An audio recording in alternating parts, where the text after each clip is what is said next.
The Wind in the Willows by Kenneth Grahame. Read by Late Night Mark. Chapter 1. The Riverbank. The mole had been working very hard all day, spring cleaning his little home, first with brooms, then with dusters, then on ladders and steps and chairs, with a brush and a pail of whitewash, till he had dust in his throat and eyes, and splashes of whitewash all over his black fur, and an aching back with weary arms. Spring was moving in the air above and in the earth below and around him, penetrating even his dark and lowly little house with its spirit of divine discontent and longing. It was small wonder, then, that he suddenly flung down his brush on the floor and said, "Bother," and "Oh, blow," and also "Hang spring cleaning," and bolted out of the house without even waiting to put on his coat. Something up above was calling him imperiously, and he made for a steep little tunnel, which answered in his case to the gravelled carriage drive owned by animals whose residences are nearer to the sun and the air. So he scraped and scratched and scrabbled and scrooged and then scrooged again and scrabbled and scratched and scraped, working busily with his little paws and muttering to himself, up we go, till at last, pop! His snout came out into the sunlight, and he found himself rolling in the warm grass of a great meadow. "This is fine," he said to himself. "This is better than whitewashing." The sunshine struck hot on his fur, soft breezes caressed his heated brow, and after the seclusion of the cellarage he had lived in for so long, the carol of happy birds fell on his dulled hearing, almost like a shout. Jumping off all his four legs at once, in the joy of living and delight of spring without its cleaning, he pursued his way across the meadow till he reached the hedge of a further side. "Hold up," said an elderly rabbit at the gap. 6 pence for the privilege of passing by the private road. He was bowled over in an instant by the impatient and contemptuous mole, who trotted along the side of the hedge, chaffing the other rabbits as they peered hurriedly from their holes to see what the row was about. onion sauce," he remarked jeeringly, and was gone before they could think of a thoroughly satisfactory reply. Then they all started grumbling to each other, "How stupid you are! Why didn't you tell him? Why didn't you say? You might have reminded him." And so on in the usual way, but of course it was much too late, as is always the case. It all seemed too good to be true. Hither and thither through the meadow he rambled busily along the hedgerows, across the copses, finding everywhere birds building, flowers budding, leaves thrusting, everything happy and progressive and occupied. And instead of having an uneasy conscience pricking him and whispering, "Whitewash, whitewash," he somehow could only feel how jolly it was to be the only idle dog among all the busy citizens. After all, the best part of a holiday is perhaps not so much to be resting yourself as to see all the other fellows busy working. He thought his happiness was complete when, as he meandered aimlessly along, suddenly he stood by the edge of a full-fed river. Never in his life had he seen a river before. This sleek, sinuous, full-bodied animal, chasing and chuckling, gripping things with a gurgle and leaving them with a laugh, to fling himself on fresh playmates that shook themselves free and were caught and held again, all with a shake and a shiver, glints and gleams and sparkles, rustle and swirl, chatter and bubble. The mole was bewitched and entranced, fascinated. By the side of the river he trotted as one trots, when very small, by the side of a man who holds one spellbound by exciting stories. And when tired at last, he sat on the bank while the river still chattered on to him. A babbling procession of the best stories in the world, sent from the heart of the earth to be told at last to an insatiable sea. As he sat on the grass looking across the river, a dark hole in the bank opposite, just above the water's edge, caught his eye, and dreamily he fell to consider what a nice, snug dwelling place it would be for an animal with few wants and fond of a bayou riverside residence, above flood level and remote from the noise and dust. As he gazed, something bright and small seemed to twinkle down in the heart of it, vanished, and then twinkled once more like a tiny star. But it could hardly be a star in such an unlikely situation, and it was too glittering and small for a glowworm. Then he looked, it winked at him, and so declared itself to be an eye, and a small face began to gradually grow up from around it, like a frame around a picture. A brown little face and whiskers, a grave round face, with the same twinkle in its eyes that had first attracted his notice. Small neat ears, thick silky hair. It was a water rat. Then the two animals stood and regarded each other cautiously. "Hello, Mole," said the water rat. "Hello, Rat," said the Mole. "Would you like to come over?" inquired the rat presently. "Oh, it's all very well to talk," said the Mole rather pettishly, he being new to the river and riverside life and its ways. The rat said nothing, but stooped and unfastened a rope, and then lightly stepped into a little boat which the Mole had not observed. It was painted blue outside and white within, and was just the size for two animals, and the Mole's whole heart went out to it at once, even though he did not yet fully understand its uses. The rat sculled smartly across and made fast. Then he held out his forepaw as the Mole stepped gingerly down. "Lean on that," he said. "Now then, step lively," and the Mole, to his surprise and rapture, found himself actually seated in the stern of a real boat. "This has been a wonderful day," he said, as the rat shoved off and took to the sculls again. "Do you know, I've never been in a boat before in all my life." "What?" cried the rat, open-mouthed. "Never been in a... You never? Well, What have you been doing then?" "Is it so nice as all that?" asked the Mole shyly, though he was quite prepared to believe it as he leant back in his seat and surveyed the cushions, the oars, the rowlocks, and all the fascinating fittings, and felt the boat sway slightly under him. "Nice? It's the only thing," said the rat solemnly as he leant forward for his stroke. "Believe me, my young friend, there is nothing, absolute nothing half so much worth doing as simply messing about in boats. Simply messing," he went on dreamingly, "messing about in boats. Messing." "Look ahead, Rat," cried the Mole suddenly. It was too late. The boat struck the bank full tilt. The dreamer, the joyous oarsman, lay on his back at the bottom of the boat, his heels in the air. "About in a boat or with boats," the rat went on composedly, picking himself up with a pleasant laughter. "In or out of 'em, it doesn't matter. Nothing seems really to matter. That's the charm of it. Whether you get away or whether you don't, whether you arrive at your destination or whether you reach somewhere else, or whether you never get anywhere at all, you're always busy, and you never do anything in particular. And when you've done it, there's always something else to do, and you can do it if you like, but you'd much better not. Look here, if you've really nothing else on hand this morning, supposing we drop down the river together and have a long day of it." The Mole waggled his nose from sheer happiness, spread his chest with a sigh of full contentment, and leaned back blissfully into the soft cushions.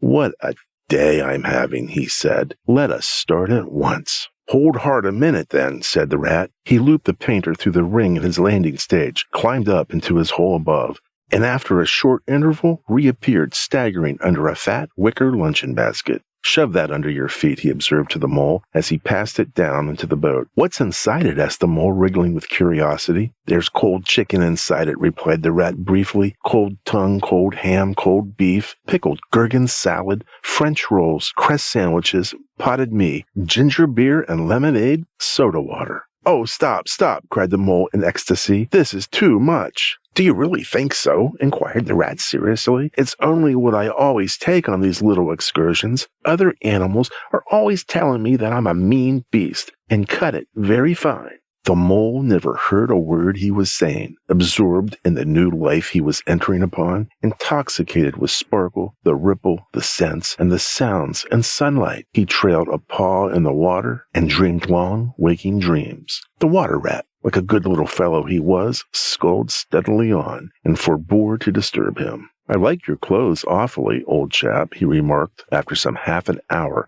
or so passed. "I'm going to get a black velvet smoking suit myself some day, as soon as I can afford it." "I beg your pardon," said the Mole, pulling himself together with an effort You must think me rude, but all this is so new to me. So this is a river. The river, corrected the rat. And you really live by the river?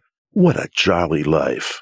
By it, with it, and on it, and in it, said the rat. It's brother and sister to me, and aunts, and company, and food and drink, and naturally washing. It's my world, and I don't want any other. What it hasn't got is not worth having, and what it doesn't know is not worth knowing. Lord, the times we've had together, whether in the winter or summer, spring or autumn. It's always got its fun and its excitements. When the floods are on in February, my cellars and basement are brimming with drink that's no good to me. The brown water runs by my best bedroom window. Or again, when it all drops away and shows patches of mud that smells like plum cake, and the rushes and weeds clog the channels, I can potter about dry-shod over most of the bed of it and find fresh food to eat, and things careless people have dropped out of boats. But isn't it a bit dull at times? The mole ventured to ask. Just you and the river, and no one else to pass a word with? No one else to, well, I mustn't be hard on you, said the rat with forbearance. You're new to it, and of course you don't know. The bank is so crowded nowadays, and many people are moving away altogether. Oh no, it isn't what it used to be at all. Otters, kingfishers, dab chickens, moorhens, all of them about all day long and always wanting you to do something, as if a fellow had no business of his own to attend to. What lies over there? Asked the mole, waving a paw towards the background of the woodland. That darkly framed water meadows on the other side of the river. That's just the wildwood, said the rat shortly. We don't go there very much, we riverbankers. Aren't they very nice people in there? Said the mole, a trifle nervously. Well, replied the rat, let me see. The squirrels are all right, and the rabbits, some of them, but rabbits are a mixed lot. And then there's the badger, of course. He lives right in the heart of it. Wouldn't live anywhere else either if you paid him to do it. Dear old badger, nobody interferes with him. They'd better not, he added significantly. Why? Who should interfere with him? Asked the mole. Well, of course there are the others, explained the rat in a hesitating sort of way. Weasels and stoats and foxes and so on. They're all right in a way. I'm very good friends with them, past the time of day when we meet and all that. But they break out sometimes. There's no denying it. And then, well, you can't really trust them, and that's a fact. The mole knew well that it was quite against animal etiquette to dwell on possible trouble ahead, and even to allude to it, so he dropped the subject. And beyond the wildwood again, he asked, where it's all blue and dim, and one sees what may be hills, or perhaps they mayn't, and something like smoke of towns. Or is it only cloud drift? Beyond the wildwood comes the wide world, said the rat, and that's something that doesn't matter, either to you or me. I've never been there, and I'm never going, nor you either, if you've got any sense at all. Don't ever refer to it again, please.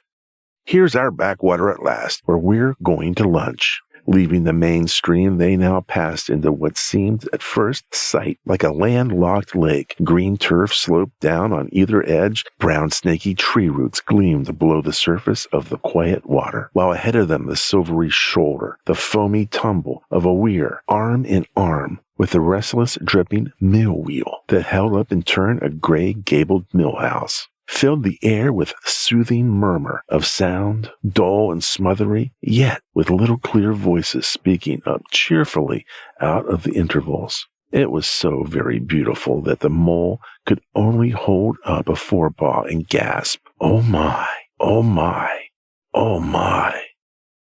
The rat brought the boat alongside the bank, made her fast, helped the still awkward mole safely ashore, and swung out the luncheon basket. The mole begged as a favor to be allowed to unpack it all by himself, and the rat was very pleased to indulge him and to sprawl at full length on the grass and rest, while his excited friend shook out the tablecloth and spread it, took out all the mysterious packets one by one, and arranged their contents in due order, still gasping, oh my, at each fresh revelation. When all was ready, the rat said, "Now pitch in, old fellow."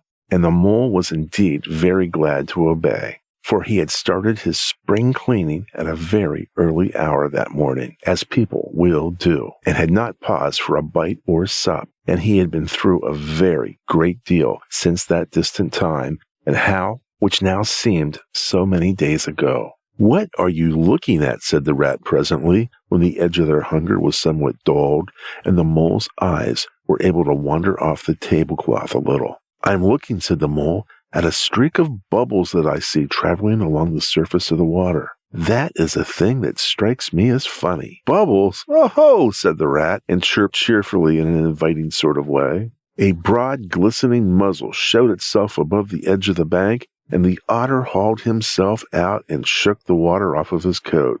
"Greedy beggars," he observed, making for the provender. "Why didn't you invite me, Ratty?" "This was an impromptu affair," explained the rat. "By the way, my friend Mr. Mole." "Proud, I'm sure," said the otter, and the two animals were friends forthwith.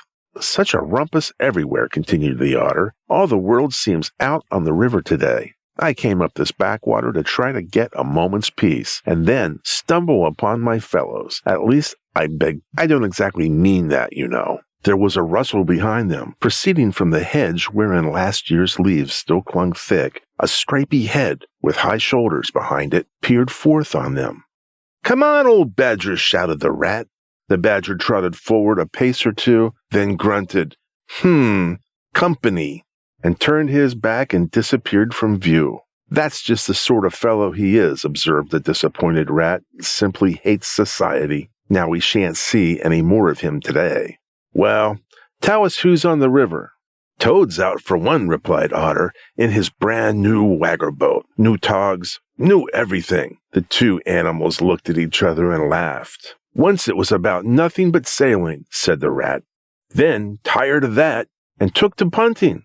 Nothing would please him but to punt all day and every day, and a nice mess he made of it. Last year it was houseboating, and we all had to go and stay with him in his houseboat and pretend we liked it. He was going to spend the rest of his life in a houseboat. It's all the same. Whatever he takes up, he gets tired of it and starts on something fresh."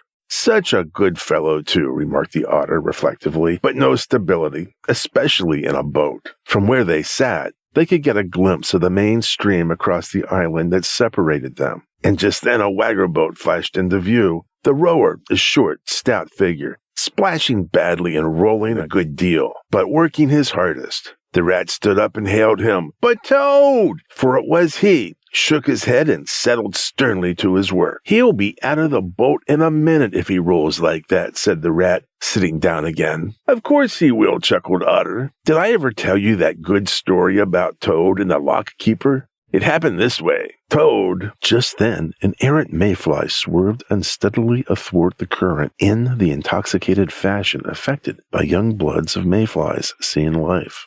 A swirl of water and a cloop, and the mayfly was visible no more. Neither was the otter. The mole looked down. The voice was still in his ears, but the turf whereon he sprawled was clearly vacant. Not an otter to be seen as far as the distant horizon. But again, there was a streak of bubbles on the surface of the river.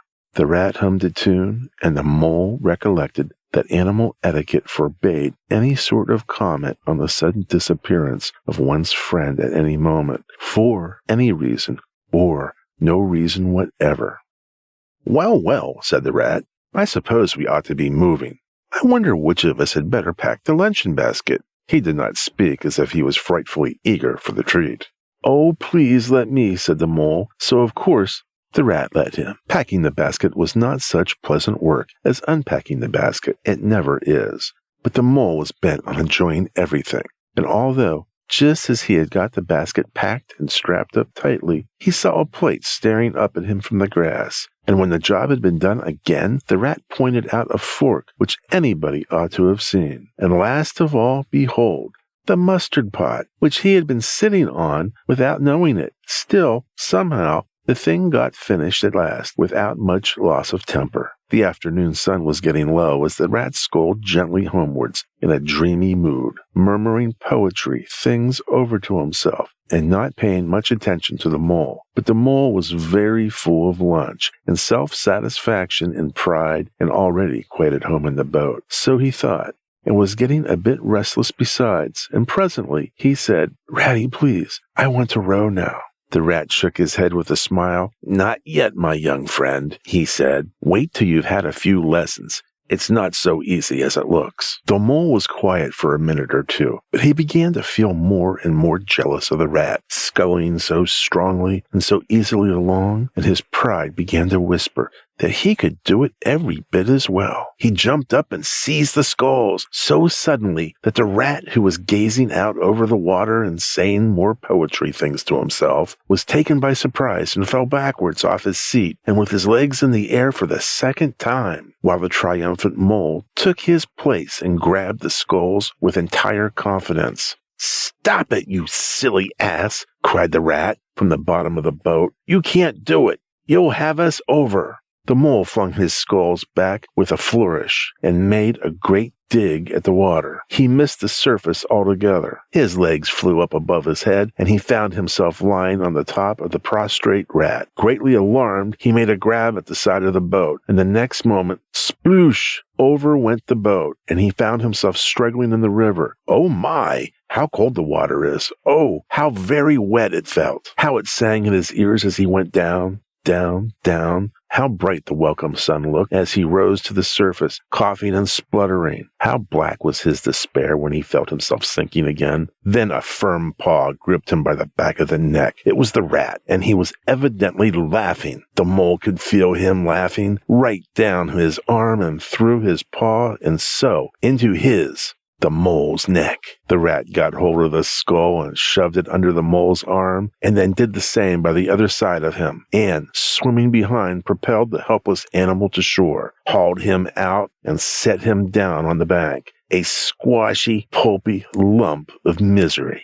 When the rat had rubbed him down a bit and wrung some of the wet out of him, he said, "Now then, old fellow, trot up and down the towing path as hard as you can till you're warm and dry again, while I dive for the luncheon basket." So the dismal mole, wet without and ashamed within, trotted about till he was fairly dry, while the rat plunged into the water again, recovered the boat, righted her, and made her fast, fetched his floating property to shore by degrees, and finally dived successfully for the luncheon basket and struggled to land with it. When all was ready for a start once more, the mole, limp and dejected, took his seat in the stern of the boat, and as they set off, he said in a low voice, broken with emotion, "Ratty, my generous friend, I am very sorry indeed for my foolish and ungrateful conduct. My heart quite fails me when I think how I might have lost the beautiful luncheon basket.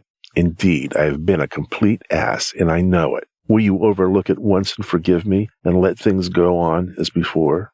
"That's all right, bless you," responded the rat cheerfully. "What's a little wet to a water rat? I'm more in the water than out of it most days. Don't you think about it. Look here, I really think you would better come and stop with me for a little time. It's very plain and rough, you know, not like Toad's house at all. But you haven't seen that yet. Still, I can make you comfortable, and I'll teach you to row and to swim, and you'll soon be as handy on the water as any of us." The mole was so touched by his kind manner of speaking that he could find no voice to answer him, and he had to brush away a tear or two with the back of his paw. But the kindly rat looked in another direction, and presently the mole's spirits revived again, and he was even able to give some straight back talk to a couple of moorhens who were sniggering at each other about his bedraggled appearance. When they got home, the rat made a bright fire in the parlor, and planted the mole in an armchair in front of it, having fetched down a dressing gown and slippers for him,